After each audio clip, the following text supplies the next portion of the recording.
D'accord. Alors, ce qui les caractérise, c'est qu'ils en reçoivent beaucoup. Pour ceux qui sont sur les réseaux sociaux, mais en fait, si on a une acception assez large des réseaux sociaux, et notamment sur YouTube, on peut considérer que YouTube est aussi un réseau social.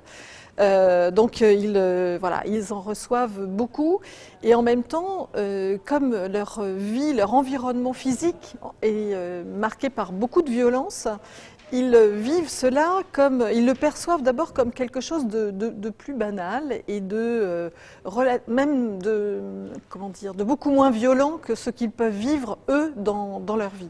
Donc du coup, ça entraîne en fait plutôt un sentiment de banalisation des violences qui sont médiatisées par les réseaux sociaux, et ça les encourage aussi à aller encore plus loin dans la surenchère d'images encore plus violentes. Donc c'est à la fois, voilà, c'est à la fois plus banal, moins impactant, on va dire. En tout cas, ils disent qu'ils le ressentent de façon moins impactante que dans la vie réelle.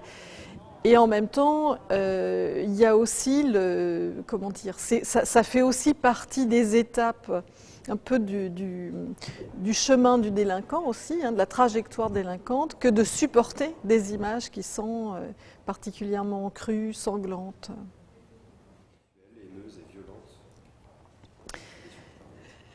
Ils sont plus vulnérables, d'abord parce qu'ils s'exposent davantage. Et ils sont aussi plus vulnérables parce que ce qui les caractérise, c'est des médiations familiales plus faibles, donc voilà, un accompagnement parental, familial qui est plus faible pour eux. Donc, les relations aux médias et au contenu médiatique sont médiées d'abord par la socialisation, par l'éducation des parents. Donc ça, c'est quelque chose qui leur fait davantage défaut. Par le dialogue avec des personnes de référence, c'est très important.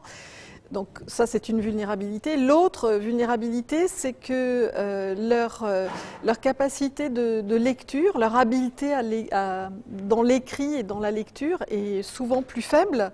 Et pour cela, c'est aussi une vulnérabilité supplémentaire, parce qu'en fait, ce qui aide à prendre de la distance par rapport aux images, c'est aussi de lire, alors les sources, on ne les voit pas trop sur les réseaux sociaux, mais les commentaires, de lire la légende, d'être attiré d'abord par voilà, d'être aussi attiré par l'écrit que par le visuel. Frappé et qui est qui était nettement plus fréquent chez les jeunes vulnérables et les jeunes en conflit avec la loi, c'est qu'ils ont vécu des traumatismes. Ils ont assisté à des accidents d'amis, ils ont vu des amis se faire tuer dans leur quartier, ou en tout cas se faire blesser par balle, etc. C'est des traumatismes, et le fait d'avoir vécu cela fait qu'ils vont aller rechercher ce genre d'image aussi sur les réseaux sociaux.